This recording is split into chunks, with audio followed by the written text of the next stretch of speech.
à notre webinaire hebdomadaire tous les jeudis soirs à 18 heures avec Laurent Elby et BNP Paribas. Donc aujourd'hui, on est le 12 octobre 2017 et on est très content de vous retrouver pour notre webinaire Revue technique des marchés.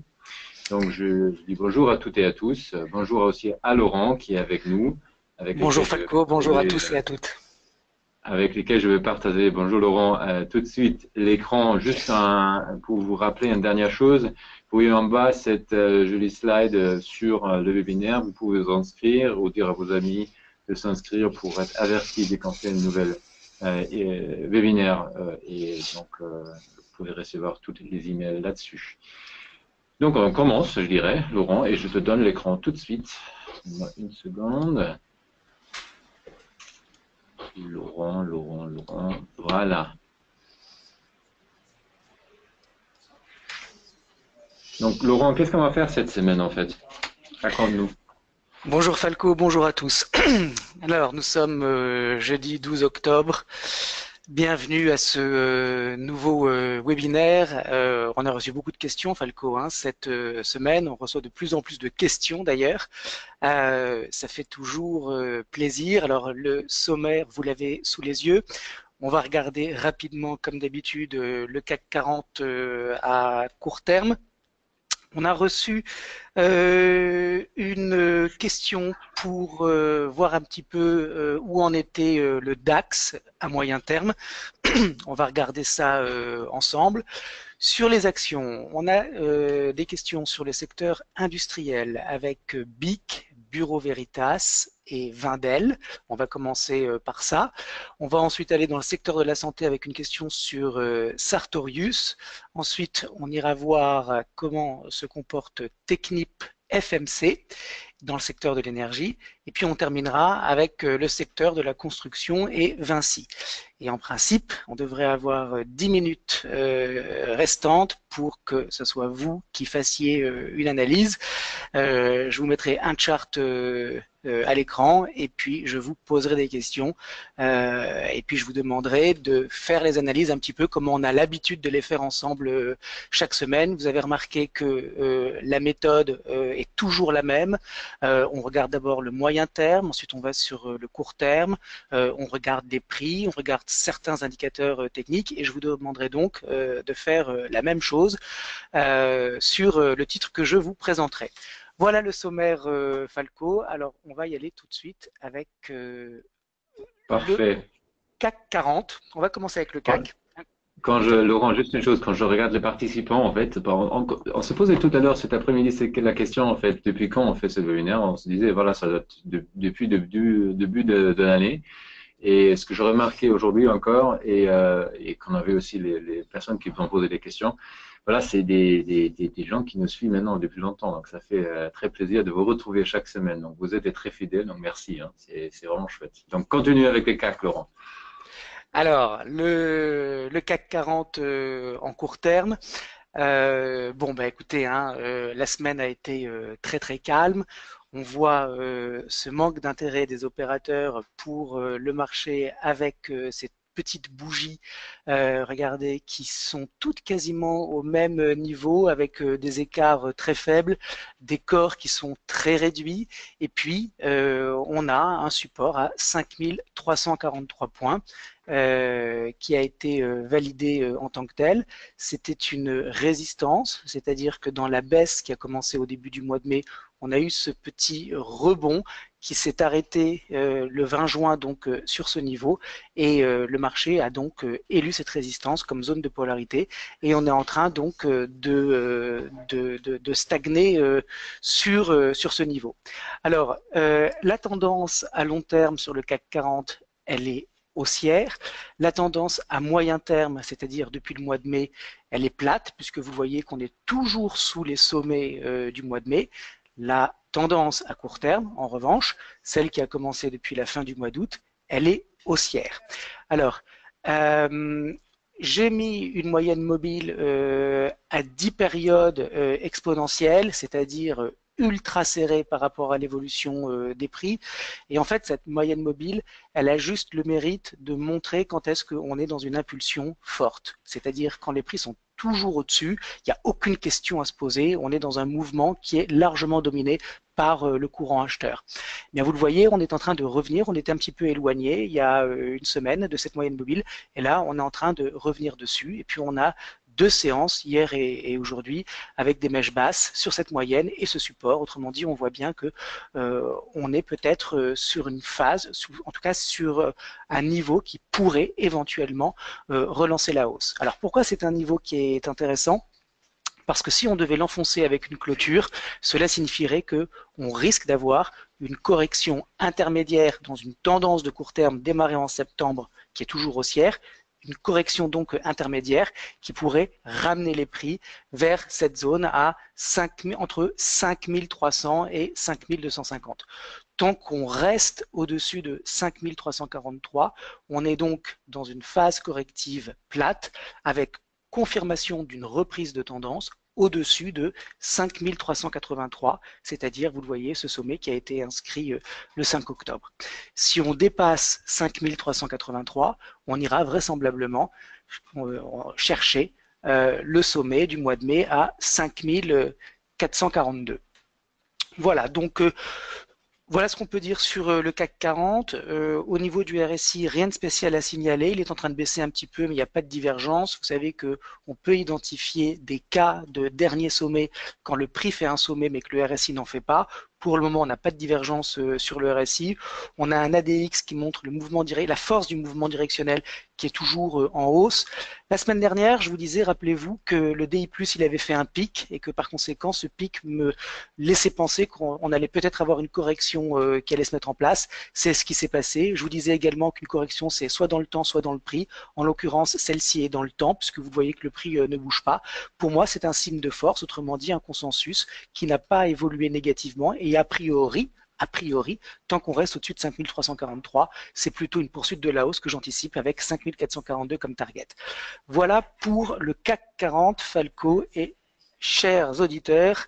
Si on n'a pas de questions, on passe sur le DAX à moyen terme. Pas de questions.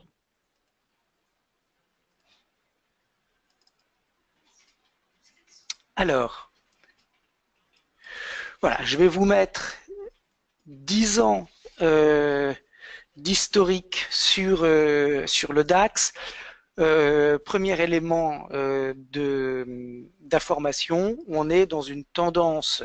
Alors, je ne sais plus malheureusement, Falco, qui est-ce qui nous posait cette question sur le DAX. J'avais noté ça, mais je ne retrouve pas.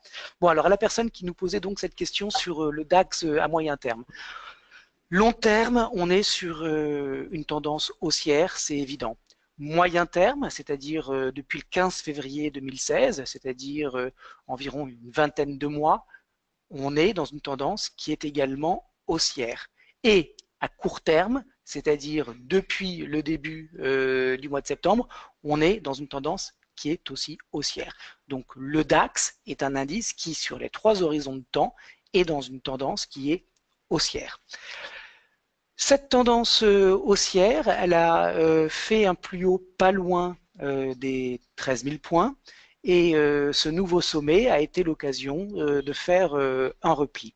Ce repli ne s'est pas arrêté n'importe où, il s'est arrêté sur un 38% de retracement de la dernière impulsion haussière et puis on a ici une zone de polarité, alors qui n'est pas très nette, voilà, parce que en fait ce niveau a été enfoncé, il a été réintégré, mais on est venu le rechercher à 12 000 points avant de rebondir. Là où c'est intéressant, c'est que si on se met en mensuel, eh bien regardez, la polarité elle est parfaite. C'est-à-dire que si on met le niveau de résistance sur la clôture mensuelle de mars 2015, on voit que le pullback s'est fait quasiment parfaitement sur ce niveau de résistance qui est devenu support. On remarque également que la correction s'est faite avec 3 petites bougies noires, donc des bougie corrective et que la hausse s'est faite avec une seule bougie blanche très grande. Autrement dit, cela montre qu'on est toujours dans un marché dont la physionomie est haussière. Alors pour confirmer ce biais haussier, il va falloir franchir le précédent sommet à 13 000 points. Et quand ce sera fait, alors effectivement, on aura de nouveau un sommet historique sur le DAX. Alors, où est-ce qu'il peut aller ce DAX à court et moyen terme? J'ai regardé au niveau des projections des extensions de Fibonacci. En fait, ce qu'on fait, c'est qu'on cherche des retracements et à partir de ces retracements, on trace des extensions. Ce que j'ai trouvé comme niveau à court terme, c'est 13 675 points et à moyen terme, 14 870 points. Donc, on va voir si le DAX a suffisamment de force pour se hisser sur ces niveaux. En tout cas, ce qui est important de noter aujourd'hui, c'est que la physionomie, la structure est bien construite. On a une polarité. On a un indice qui est dynamique, puisque vous le voyez, cette moyenne mobile en 10 périodes, en l'occurrence en 10 semaines, elle est venue parfaitement arbitrer le dernier creux. Donc, une hausse qui est bien construite, un sommet qui est en train d'être testé. Je n'ai pas d'éléments qui peuvent me faire penser qu'on va se retourner de manière durable et significative sur le DAX. Voilà, donc c'était le petit point que je voulais faire avec vous sur le DAX. Quand on regarde le RSI, on voit qu'il a trouvé un support à 40, c'est parfait, puisque je vous rappelle que dans les marchés haussiers, les bornes de survente d'un actif, elle est à 40, donc le DAX est allé chercher ce niveau pour rebondir. Les bornes hautes, elles sont à 80, voire plus. C'est exactement ce qui s'est passé dans les précédents rallyes. Donc on a un indice dont la structure technique semble saine. Je ne vois pas de signe d'épuisement apparent qui pourrait laisser présager une correction significative. Donc, a priori, toujours long, moyen terme sur l'indice allemand. Voilà Falco pour le DAX. Alors maintenant, on va passer à des actions, à moins que vous ayez des questions. Alors surtout, si vous avez des questions, n'hésitez pas à les poser, hein, puisque ce webinaire, il est pour vous. Donc si ce que je dis à un moment n'est pas clair, ou si je vais trop vite, dites-le à Falco, écrivez-le à Falco, et j'aurai aucun problème à revenir en arrière. Alors, on va regarder le secteur industriel maintenant avec trois valeurs, BIC, Bureau Veritas et Wendel. Alors, on va commencer avec BIC. Bon. Alors, évidemment, BIC est dans une tendance court terme qui est baissière, ça paraît assez évident.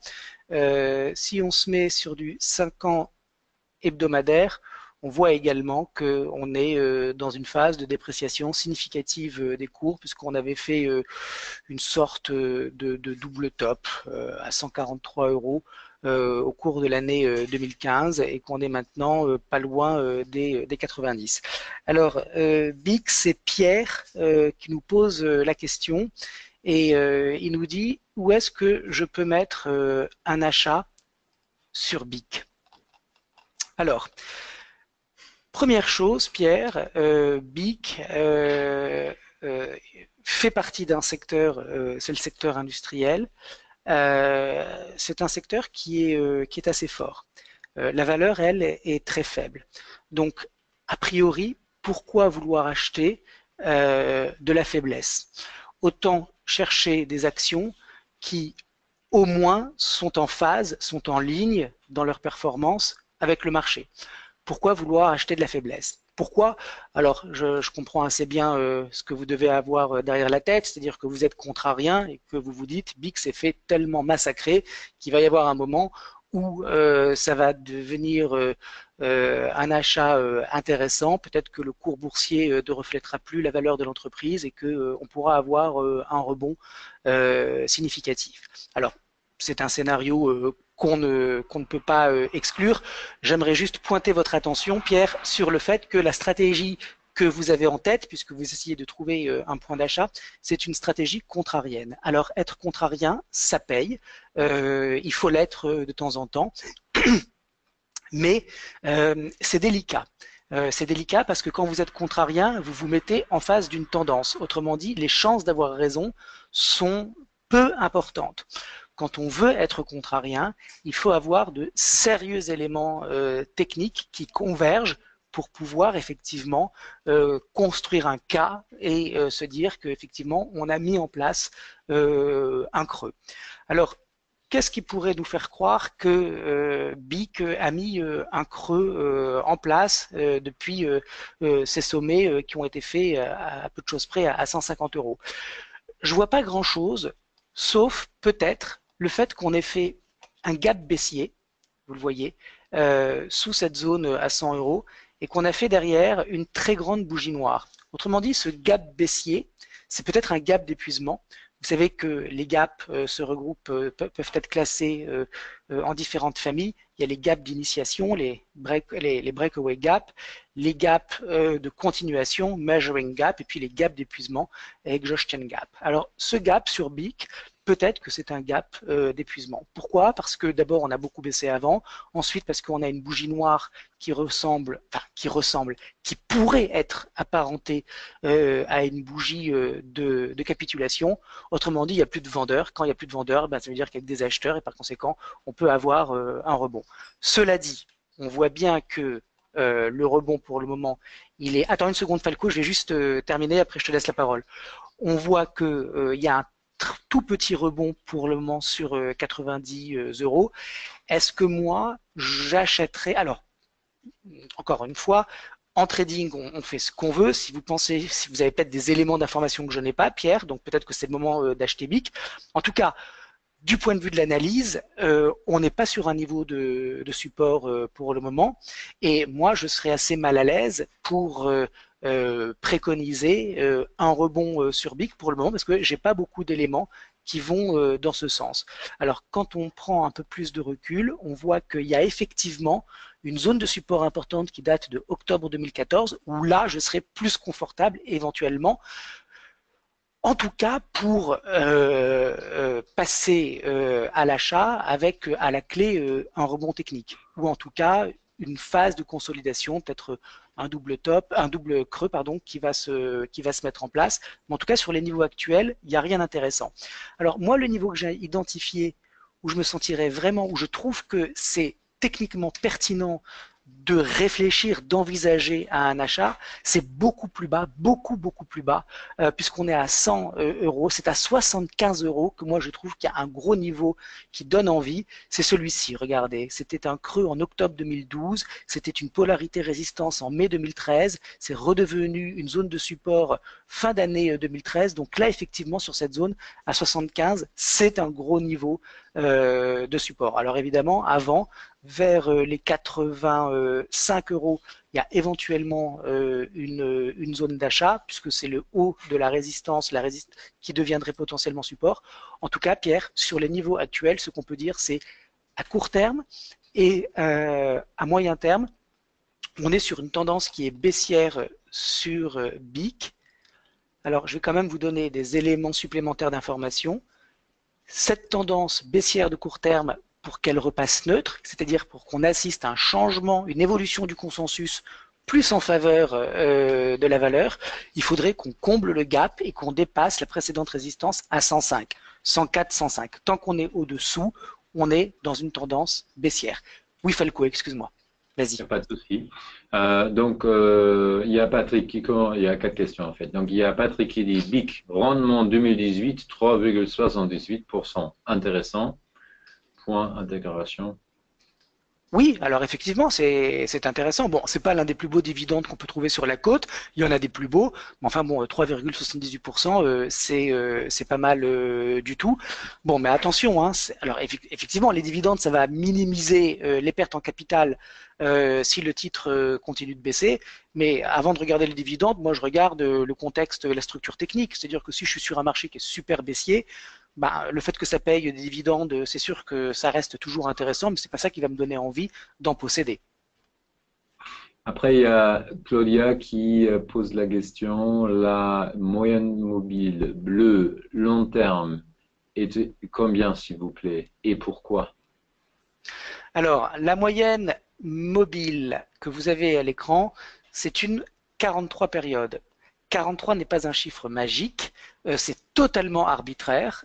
Pour moi, ça marche bien. C'est-à-dire que quand me mets sur des tendances de moyen terme et que je mets une 43 périodes, c'est-à-dire environ les 2 derniers mois de cotation, en général, c'est une moyenne mobile qui arbitre bien les cours. Cela dit, j'aimerais vous dire quelque chose d'extrêmement important, c'est que normalement, si vous voulez bien faire les choses, vous devriez chercher une moyenne mobile pour chaque marché.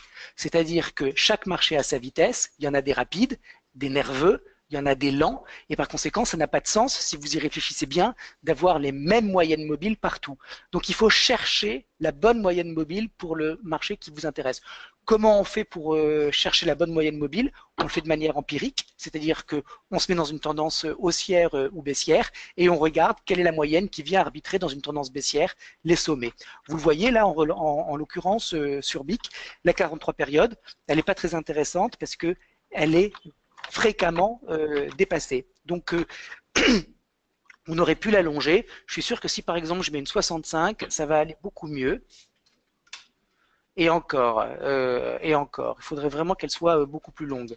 Bon, l'idée en tout cas, c'est que je travaille avec une 43 périodes parce que d'une manière standard, ça fonctionne bien, mais c'est arbitraire et il faut que vous trouviez vous-même vos moyennes mobiles en fonction de vos marchés. Parfait, merci beaucoup Laurent pour ça. Maintenant, il y a... Troisième question. Voilà, donc il y a Hervé, je comprends mieux. En ce moment, elle est survendue. Je suis OK dans l'avenir de faire un achat de 70 à 80. Voilà. Oui.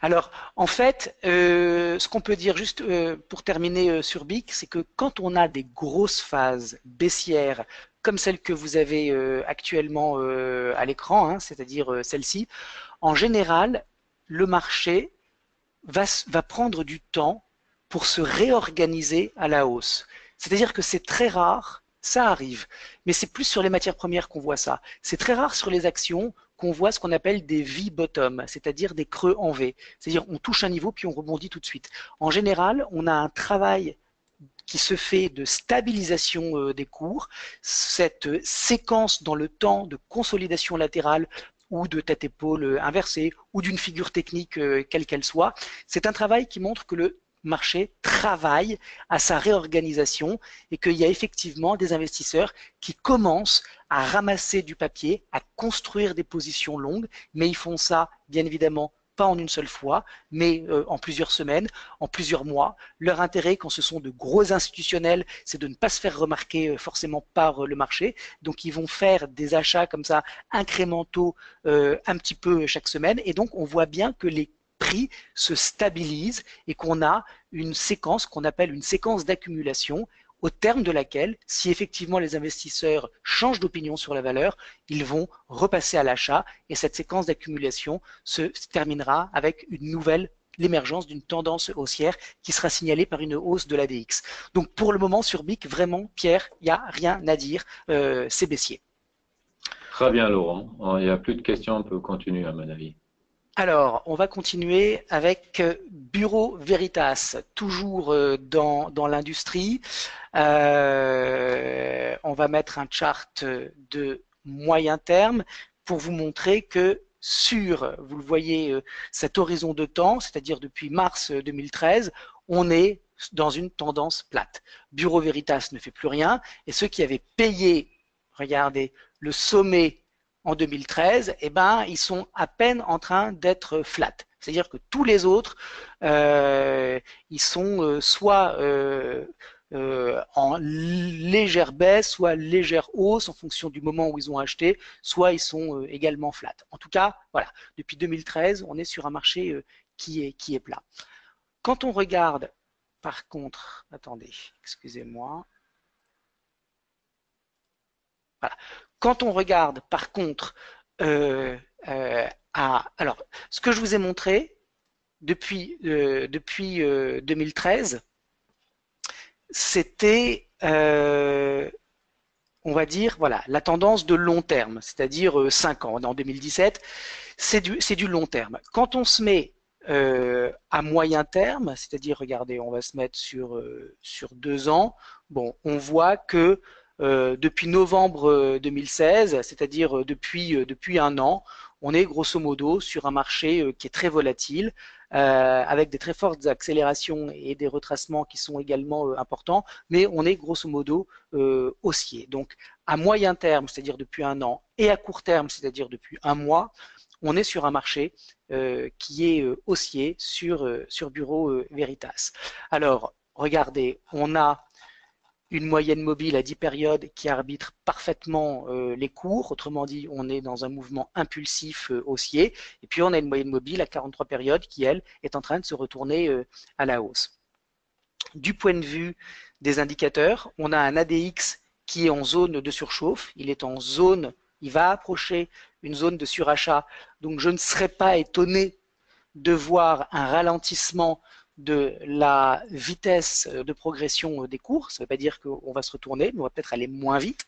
Et puis, quand on regarde le RSI, lui, il est super fort, puisque vous le voyez, il vient régulièrement tester les 80 points et il reste toujours au-dessus des 66. Donc, c'est vraiment très, très boule.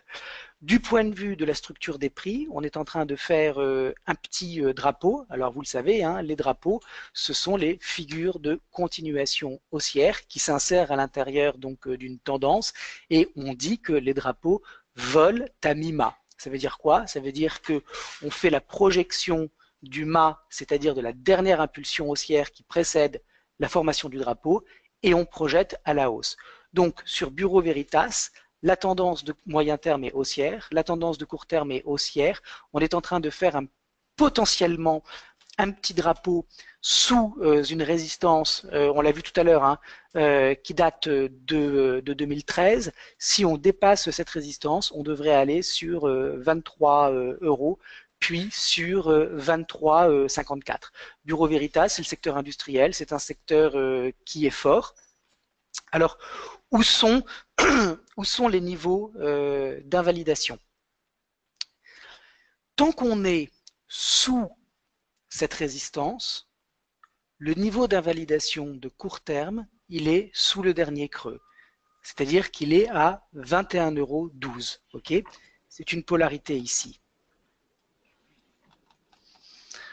Tant qu'on est sous 22,57, c'est le dernier creux qui est le niveau d'invalidation à 21,12.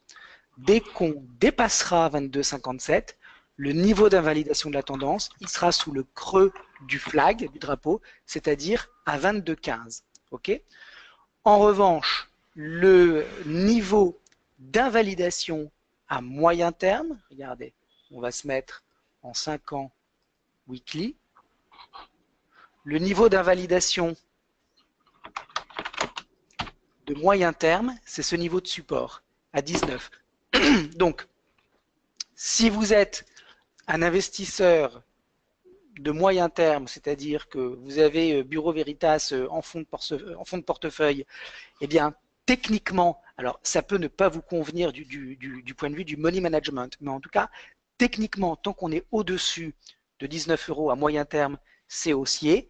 Et à court terme, tant qu'on est au-dessus de 21,12, eh bien, c'est également haussier. Dès qu'on dépasse 22,57, on remontera le stop sur le niveau de support que je vous ai montré ici à 22 €. Voilà Falco pour Bureau Veritas. C'était Jacqueline qui nous posait la question et elle nous pose également la question sur Wendel. Oui, je t'écoute. Il y a une question juste de Françoise, ou plutôt c'est pas une question, mais tu étais sur une moyenne mobile de 43 et après tu as changé pour 65 et tu n'es pas revenu à 43. Est-ce que c'est vrai? Oui. Bravo Françoise. Alors attendez. Merci Françoise. Alors attendez, j'ai un problème pour changer. Alors je vais la supprimer et je vais en remettre une.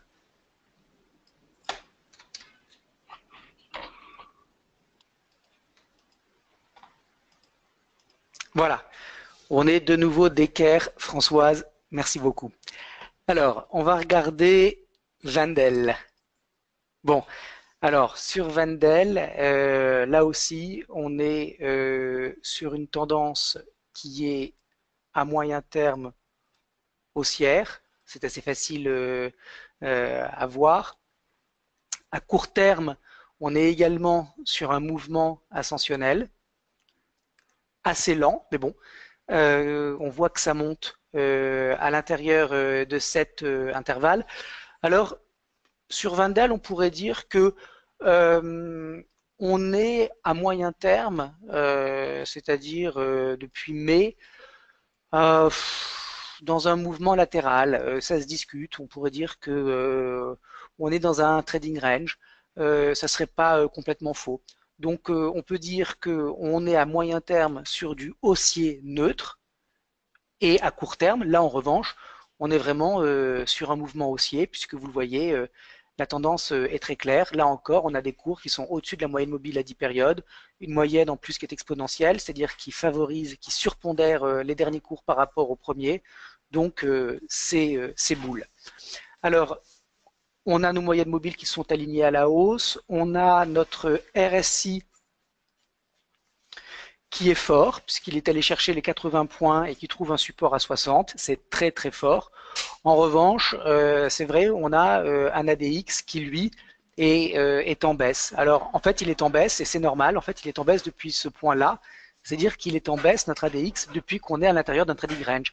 Notre ADX, si on a un doute, il nous montre bien malgré tout que la lecture en trading range sur Wendel à moyen terme n'est pas totalement fausse, puisque vous le voyez, il n'arrête pas de baisser. Par ailleurs, ce qu'on remarque également, c'est qu'on a un DI plus et un DI moins, la ligne rouge, la ligne verte, qui n'arrêtent pas de se croiser l'une l'autre. Autrement dit, ça, c'est typiquement des mouvements de consolidation. Cela dit, on a un DI plus qui vient de repartir à la hausse avant de retracer. Donc, c'est ce qui montre, c'est ce que montre cette dernière impulsion. Alors, qu'est-ce qu'on peut dire sur Wendel? On voit qu'on est dans un marché haussier et on va dire que finalement, ces 6 derniers mois, ils se caractérisent par une certaine lenteur de la tendance. Donc, on va regarder les niveaux qui invalideraient à court terme la tendance haussière. On remarque que le prix est allé au-dessus de la résistance, marquant un nouveau sommet, confirmation de la tendance haussière, et puis que derrière, il a tout de suite réintégré. C'est pas génial ça, quand on a un prix qui fait un nouveau sommet et que les acheteurs sont incapables de conserver les cours sur les nouveaux niveaux et qu'on a de la pression vendeuse qui se manifeste tout de suite alors qu'on avait déjà consolidé. C'est important de comprendre la structure. Quand on est sur un marché qui a beaucoup monté et que ça consolide, c'est normal. Mais quand on est sur un marché qui a consolidé, qui monte un petit peu et qui reconsolide tout de suite, bah, ça nous montre que les acheteurs, ils sont un petit peu flemmards, pas convaincus. Donc, il faut tout de suite chercher les niveaux d'invalidation sur lesquels il pourrait y avoir soit un rebond intéressant à jouer, soit effectivement un premier signe d'affaiblissement. À court terme, le premier niveau de support, il est à 135 euros. Tant qu'on est au-dessus, on va laisser le bénéfice du doute aux acheteurs. Ok ? Si en revanche, on casse 135, qui est le niveau de support et le point de passage de la 43 période, alors là, ça voudra dire qu'on va vraisemblablement aller chercher les 125 euros. Puis j'ai même envie de dire, en général, quand on casse par le haut, plutôt quand on franchit une résistance et qu'on réintègre et qu'on repart sur le bas du range, il faut s'attendre à une cassure du support du range. Donc, Wendel, c'est assez paradoxal comme contexte technique parce que d'un côté, on est sur un titre qui est super fort. Hein, attendez, je vais remettre 30 ans. Donc, vous voyez, on est quand même sur des plus hauts historiques. Donc, c'est un titre qui est fort. Et puis, de l'autre, on voit que la valeur prend son temps. Autrement dit, on a des investisseurs qui montrent un intérêt qui n'est pas particulièrement marqué pour le moment pour le titre.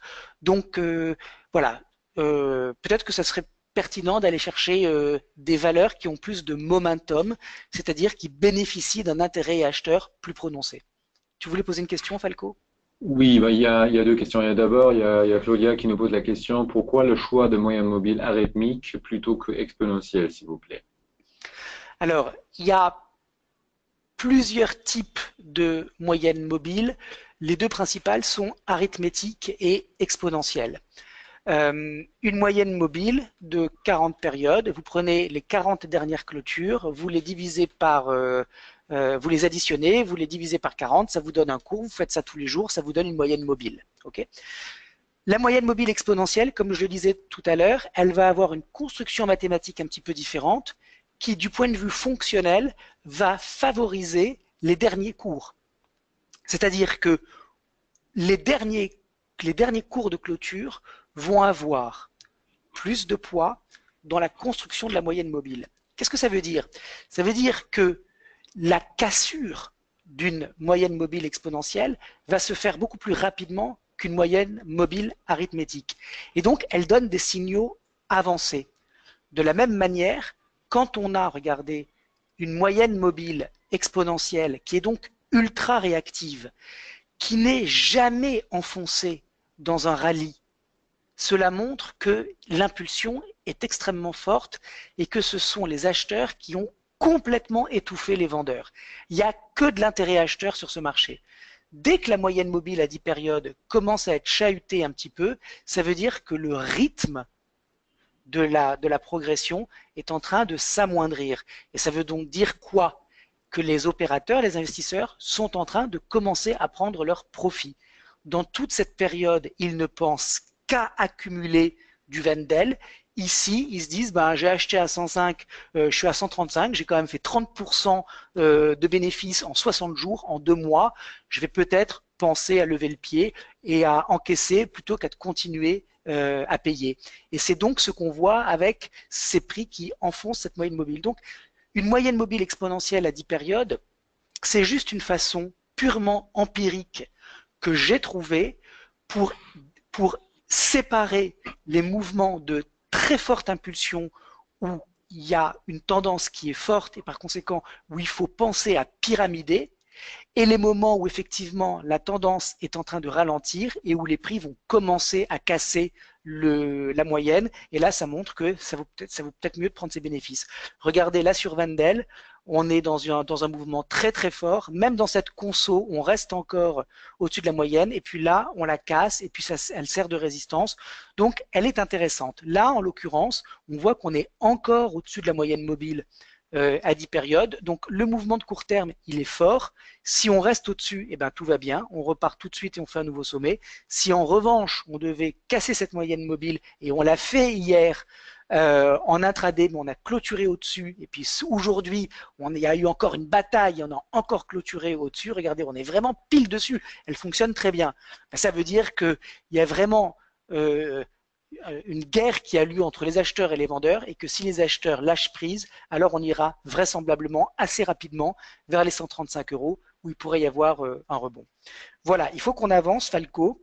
Donc, on va aller maintenant d'autres questions, mais bon, on avance d'abord. Il faut qu'on avance. Sartorius. Alors, qui est-ce qui nous interroge sur Sartorius? C'est Pierre. Alors, on va regarder Sartorius. Voilà, donc je vais me mettre en log. Bon, on est donc à long terme sur Sartorius, qui est une boîte, une société, pardon, qui est dans le secteur de la santé, très forte impulsion haussière de long terme démarrée en 2008. On était à 2 €, on est à 60, donc évidemment beaucoup d'intérêt acheteurs sur ce marché. On note, cela dit, que après une telle progression, donc c'est un titre qui fait x25, x30, eh ben, on est en train de consolider latéralement et j'ai envie de dire c'est bien légitime. Donc sur du long terme sur Sartorius, on est sur une tendance haussière et sur du moyen terme, c'est-à-dire depuis décembre 2015, on est sur une tendance latérale. Je vous recommande vraiment, quand vous êtes seul, de toujours faire ce travail quand vous vous intéressez à une valeur, dans un premier temps, d'élargir l'horizon de temps. Je vous l'ai dit quasiment à chaque webinaire, c'est essentiel quand vous vous intéressez à une valeur de comprendre quelle est la physionomie technique de cette valeur à long terme. Parce que quand on voit qu'effectivement, on est sur un titre qui était à 2 € et qui est à 60, on comprend pourquoi il y a de la fatigue. Ça ne veut pas dire qu'après, on ne va pas acheter, on va vendre.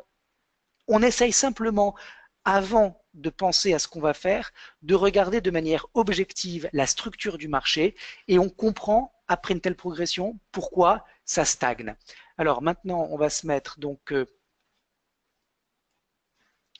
à moyen terme et on voit bien donc ce trading range à l'intérieur duquel on est sur Sartorius. Voilà, on évolue à plat. Alors, on a dit long terme haussier, moyen terme, on est flat, court terme, on est baissier. C'est assez net. Depuis ce point haut de juin, on est sur une tendance qui est baissière. Cette tendance qui est baissière, elle a peut-être trouvé son point bas, puisque vous le voyez, le titre revient sur une grosse zone de support. C'est important de mettre un petit peu d'historique, parce que si vous vous mettez comme ça, et que vous ne savez pas ce qui s'est passé derrière, vous pouvez vous poser la question, pourquoi en fait ça rebondit sur 57 euros? Donc il faut mettre l'historique pour comprendre la mémoire du marché et savoir où est-ce que les opérateurs, dans le passé, se sont manifestés et sont venus soutenir les cours. Alors attention, c'est pas parce que dans le passé, les opérateurs se sont comportés d'une certaine manière que dans le présent, ils vont faire la même chose. Mais en tout cas, ça vous donne une indication intéressante sur la structure du prix et par conséquent, quand on arrive sur 57, on sait déjà qu'il faut plus vendre. Ça serait idiot de passer vendeur sur Sartorius quand on a une zone de support qui est valable depuis un an. Donc déjà, avoir un petit peu d'historique sur le marché, ça vous permet dans un premier temps d'éviter de faire des bêtises. C'est pour ça que je vous répète que c'est essentiel quand vous travaillez sur une valeur d'avoir la capacité d'étendre votre analyse sur différents horizons de temps et d'élargir votre perspective temporelle pour comprendre la globalité de l'évolution des cours. C'est vraiment primordial. Donc, sur Sartorius, on est sur une tendance baissière de court terme qui trouve, je l'ai noté, une très grosse zone de support. On a des moyennes mobiles qui croisent, qui montrent que le momentum décélère. On est sur maintenant 3 jours une petite phase de rebond technique. On voit que cette moyenne exponentielle à 10 jours, elle est en train d'être chahutée. Regardez comme elle a bien arbitré la baisse. Maintenant, elle est en phase d'être dépassée. Quand on a une moyenne mobile à 10 périodes qui est dépassée dans une tendance baissière, ça veut dire qu'on a potentiellement, c'est un pré-signal de rebond. Attention, le vrai signal du rebond viendra sur le dépassement des 60,26 euros. C'est ce que je vous ai mis. Invalidation court terme de la tendance baissière, c'est au-dessus de 60,26, c'est-à-dire au-delà du dernier sommet dans la baisse. L'invalidation de moyen terme, il faut repasser au-dessus de 63,60 parce que là, pour le coup, si on dépassait au-dessus, on aurait une variation de double creux, c'est-à-dire premier creux, deuxième creux, ligne de coup, dépassement. Ça veut dire que l'accumulation est avérée et on va vraisemblablement aller vers 68 et puis 72. Alors pourquoi je vous dis que c'est une variation de double creux et pas un double creux? Parce que je trouve que la taille du double creux est un peu trop importante par rapport à la baisse qui précède. On doit être à 50%. À vue d'œil. Non, on est un peu en dessous. On est à 38%. Alors, vous voyez, regardez, je me suis trompé. En fait, ça peut être considéré comme un double creux.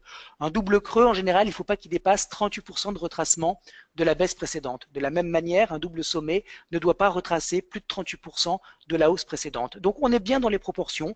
Donc, si on dépassait 63,80, ça veut dire qu'on aurait 63,60, on aurait un double creux et ça veut dire qu'on irait vraisemblablement aller chercher, on serait en mesure d'assister à un retour vers 68,80, c'est-à-dire 69, voire 70.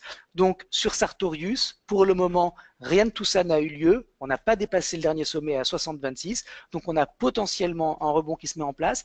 Est-ce que notre RSI, il nous montre une divergence haussière? Oui, regardez, elle est jolie. Elle est jolie, notre divergence sur le RSI. Regardez, je vais me mettre en ligne de clôture. Voilà, ça c'est une divergence textbook, c'est-à-dire vraiment comme on l'apprend dans les livres, c'est-à-dire un nouveau creux qui se fait dans la tendance baissière et un RSI qui est en train, lui, de faire un creux plus haut. Ça veut dire que sous l'apparente force des intérêts vendeurs, il y a en fait des acheteurs qui commencent à se manifester.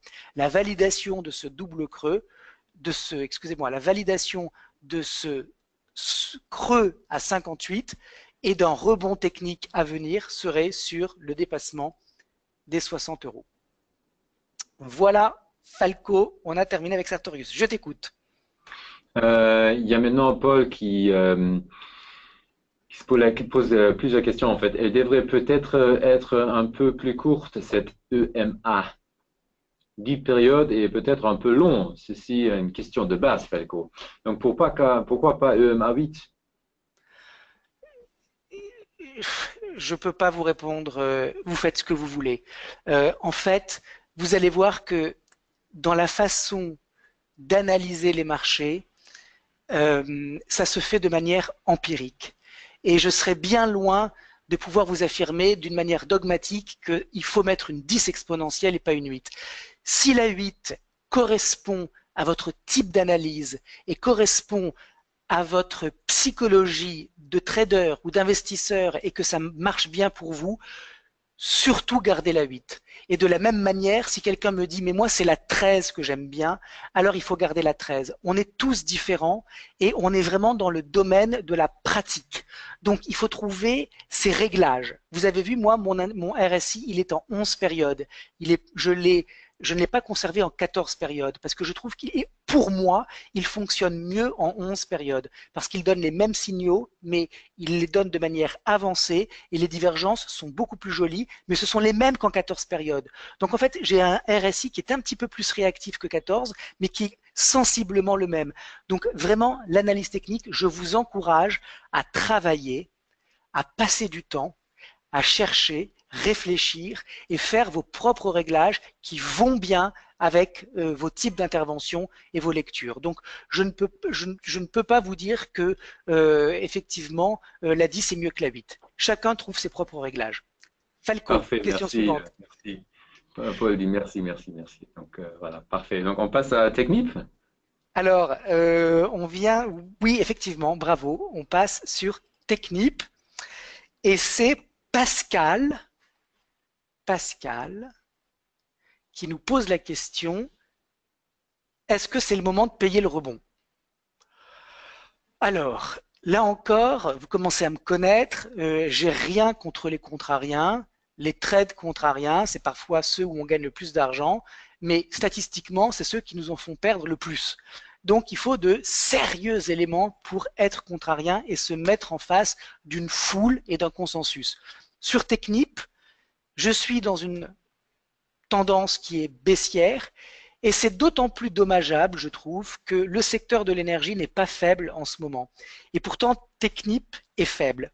Autrement dit, on est sur un titre qui vraiment est à complet contre-courant de son secteur et qui est à contre-courant du marché, puisqu'on l'a vu que le CAC, il est dans une tendance, regardez depuis le mois de mai, voilà, ça c'est grosso modo le sommet sur le CAC. Ben, regardez où est le CAC aujourd'hui, il est pas loin de ce niveau, et regardez où est Technip. Donc on est sur un actif qui est en pleine sous-performance. Par ailleurs, on a une structure qui est baissière, c'est-à-dire que le dernier sommet dans la baisse, il est à 25 euros. On n'est même pas allé chercher le 25, on est reparti à la baisse à 24. Qu'est-ce que ça veut dire quand on a une valeur qui n'est même pas en mesure de retourner tester sa résistance? Ça veut dire que ceux qui ont soit payé parce qu'ils voulaient jouer un rebond technique, pardon, excusez-moi, soit ceux qui ont débouclé leur position short et donc ça a généré des opérations d'achat. En tout cas, dès qu'on est retourné sur ce niveau à 24, il y a tout de suite eu de l'impatience à repasser vendeur. Autrement dit, beaucoup de faiblesse. Donc moi, Technip ne m'intéresse absolument pas à l'achat. C'est le genre de marché où je ne cherche qu'à vendre ou à rester à l'écart, mais en aucun cas je suis intéressé par un achat. Donc la confirmation à moyen terme d'un retournement haussier, ça serait le dépassement de cette zone de consolidation, cette zone de congestion, dernier sommet dans la baisse à 25 euros. Tant qu'on est au-dessous, ce que je cherche plutôt, c'est de comprendre avec quelle vitesse on va aller sur le précédent support pour l'enfoncer. Si effectivement il y avait un rebond, alors on serait dans un trading range et alors que peut-être qu'on serait sur un titre qui va construire une séquence d'accumulation pour rebondir. Mais en tout cas, pour le moment, on ne voit rien de tout ça. Il est 18h50, il faut encore avancer un petit peu pour satisfaire Pascal qui nous interroge sur Vinci. Donc, Vinci, que de la force. Hein, regardez, c'est quand même assez étonnant. Hein. C'est-à-dire qu'il y a eu effectivement cette grosse baisse en 2008, mais avant, on était dans une tendance haussière et depuis, on est de nouveau dans une tendance haussière. Donc, perspective de long terme, on est sur un marché qui est très très fort. Vinci qui est en train de mettre des plus hauts historiques en place. Quand on passe à moyen terme, alors le secteur de la construction, il est en performance égale avec le reste du marché. Donc aucune contre-indication à chercher des achats sur un secteur qui est en ligne. En général, on cherche des achats sur les secteurs forts et on cherche des ventes sur les secteurs faibles.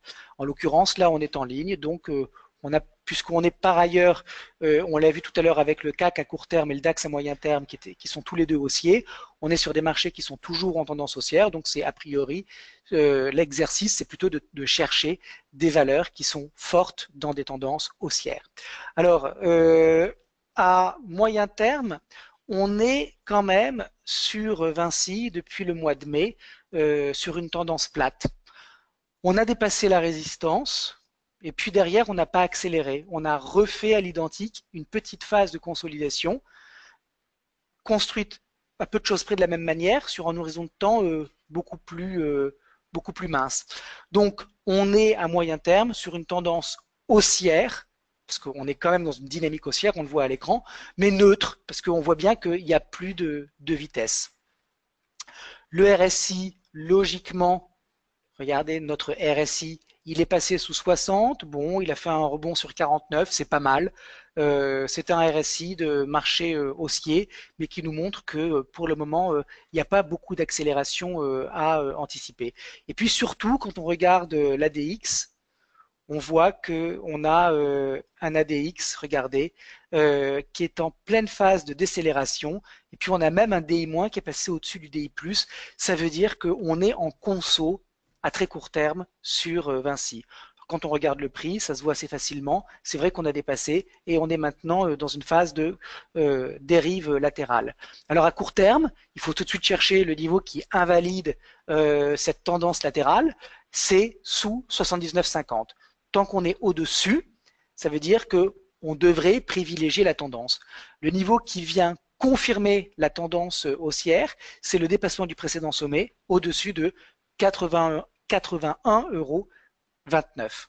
À moyen terme, le niveau qui invalide la tendance haussière, c'est sous ce niveau de support à 73,10 €. Okay. Quand on se met, regardez,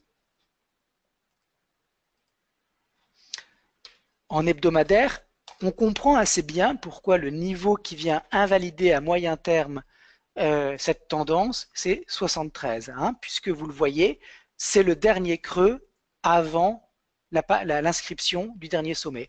Alors, si quelqu'un me disait pourquoi vous ne mettez pas votre niveau d'invalidation moyen terme à 74,90, autrement dit à 75, c'est une autre possibilité d'envisager de manière plus défensive son stop de moyen terme. En tout état de cause, pour le moment, on est dans une tendance sur Vinci qui est haussière et à court terme, il faut surveiller 79,50 et à moyen terme 74,80. Si on dépasse le précédent sommet, alors on pourra aller chercher les 83,82 et les 86,34 qui sont des extensions de Fibo sur le marché. Voilà Falco. Alors, j'ai terminé avec la revue des marchés, mais on a eu des questions, notamment une question d'Alexandre.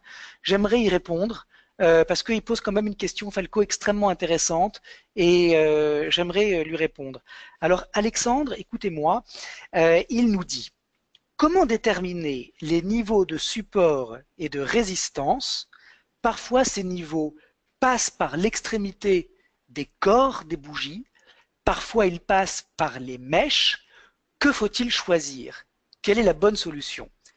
Et c'est une bonne question parce que effectivement, on peut ne pas savoir où est-ce qu'on met sa ligne de support ou de résistance.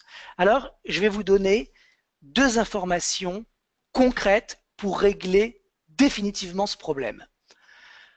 Le premier élément de réponse, c'est regarder, Alexandre, votre charte et essayer d'identifier les points de contact les plus nombreux. Si vous avez plus de points de contact sur des clôtures de bougies, c'est ce niveau qu'il faudra favoriser. Si en revanche, vous avez plus de points de contact avec votre ligne horizontale, avec des mèches, alors c'est ce niveau qu'il faudra choisir.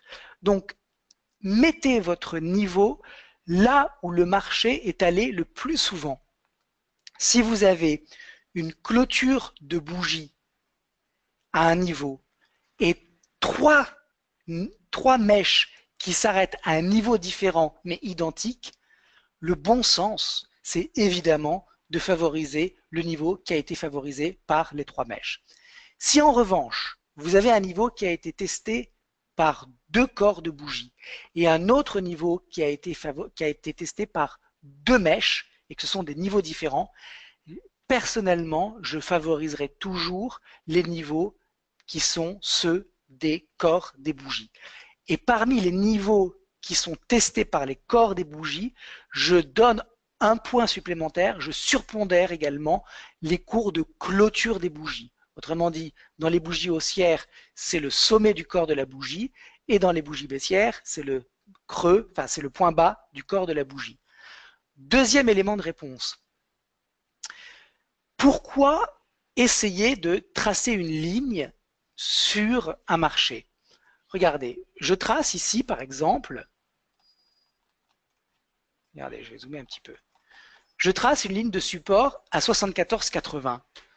Mais alors, c'est vrai que cette zone, elle a été testée à la fois en clôture et puis avec des mèches. Mais après tout, est-ce que ça n'a pas plus de sens de se dire que la zone de support, elle est là?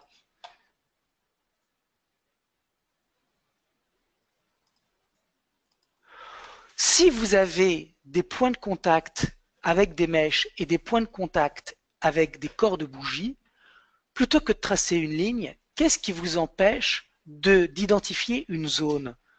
Finalement, quand on y réfléchit, ça a beaucoup plus de sens. Il n'y a rien de scientifique dans le fonctionnement des marchés. Tous les prix Nobel récents d'économie depuis ces 20 dernières années ne font que montrer une seule chose, c'est que les marchés ne sont pas toujours rationnels. Donc, ça veut dire qu'il y a un facteur psychologique extrêmement important dans la marche du fonctionnement de la construction des prix. Donc, ça veut dire que pourquoi se dire que c'est à 74,80 pile que le marché va rebondir? Ça n'a pas de sens. Il n'y a rien de scientifique. Donc, pourquoi ne pas se mettre à réfléchir avec des zones et se dire j'ai une zone de support entre 74,80 et 72,88. J'ai une zone de résistance. Regardez, par exemple, je vais refaire le même exercice pour vous permettre de bien comprendre. J'ai une zone de résistance entre ces deux prix. Vous voyez? En clôture, eh ben, j'ai une zone ici à 67,03 et puis quand je me mets en mèche, j'ai une deuxième zone à 67,82. Et c'est beaucoup plus pertinent finalement et je vous encourage à réfléchir avec des zones plutôt qu'avec des traits qui sont extrêmement fins, comme si le marché allait rebondir forcément pile poil sur ce niveau. Alors des fois ça arrive, mais je trouve que c'est beaucoup plus intelligent au final de réfléchir en zone plutôt qu'en ligne horizontale. Voilà, alors c'était la question d'Alexandre. Il est 19h pile. Si vous avez encore quelques minutes, je ne sais pas, Falco, si tu as encore 2-3 minutes, je voulais proposer à nos auditeurs de faire une analyse rapide eux-mêmes. Est-ce que tu as le temps, Falco, ou est-ce qu'il faut qu'on s'arrête? Non, non, non, non, non, non, non, non, non, non, non. Allez-y, Bon. allez-y. Alors, regardez, je vous ai mis Seb à l'écran. Alors, Il je y ne a vais pas vous juste demander. Jean-Paul qui fait un commentaire que je trouve très bien, c'est qu'il parle de toi en fait, il dit, il manie l'analyse technique comme un virtuose. En fait. Donc voilà. Donc Bon, quelle motivation pour faire encore cette dernière minute avec vous tous. bon, c'est gentil. Je ne sais pas si c'est vrai, mais en tout cas, c'est gentil. Bon, regardez donc ce chart de Seb. Bon, c'est une tendance haussière, hein, c'est pas la question. La question que je voudrais vous poser, parce que c'est ça, il faut que vous deveniez en fait des experts sur la capacité de tracer les supports et les résistances sur les bons niveaux. Je vous assure que je vois plein d'analyses qui viennent de plein d'origines différentes et je vois des supports et des résistances qui sont placés n'importe où. Donc, il faut que vous sachiez où sont les niveaux de support et de résistance, dans une tendance haussière en l'occurrence, où sont les niveaux de support, parce que ça va vraiment vous aider dans votre analyse et par conséquent, ça va vraiment vous aider à gagner de l'argent, je l'espère. Alors, sur Seb, en hebdomadaire, regardez ce chart et je veux que vous me disiez sur cet horizon de temps hebdomadaire, 5 ans, ce sont des bougies weekly, quel est le niveau qui invalide cette tendance haussière. Prenez votre temps, prenez 30 secondes, regardez, j'espère que vous voyez bien, et dites à Falco quel est le niveau. J'en ai mis 3, 133,48, 146,35 et 153,70. Quel est le niveau à moyen terme qui invalide cette tendance? Ah, on t'entend plus, Falco. Ma faute. Donc alors. C'est bon, j'ai plein de réponses déjà. Donc, il y a Stéphane qui dit 2. Bon, Patrick qui dit 146,80. Pierre dit 100 support 2, donc 133,48. Louis-Marie, Jean-Paul 133, 114 par Sylvie. Bernard dit support 2.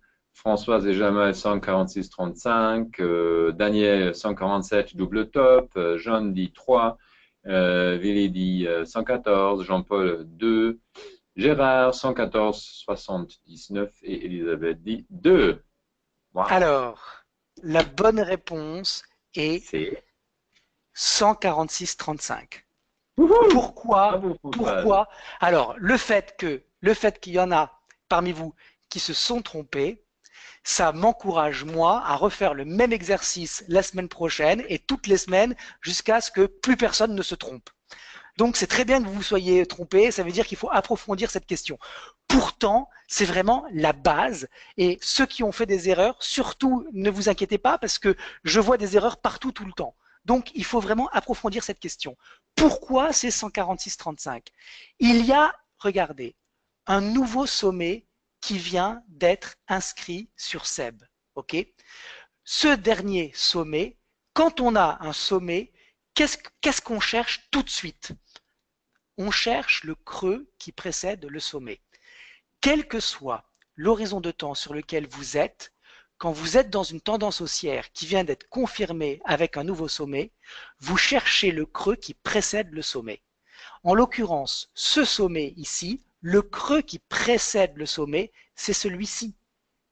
Il est ici, à 150. Alors quand on se met en bougie, on voit qu'il y a effectivement une mèche qui est venue à 147,23 et puis cette mèche ici qui s'est arrêtée à 146,35.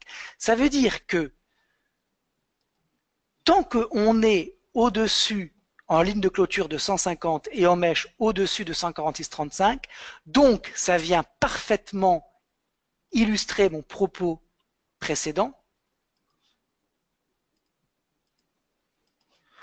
Tant qu'on est au-dessus de cette zone de support, entre 146,35 et 150, à moyen terme, la tendance est haussière.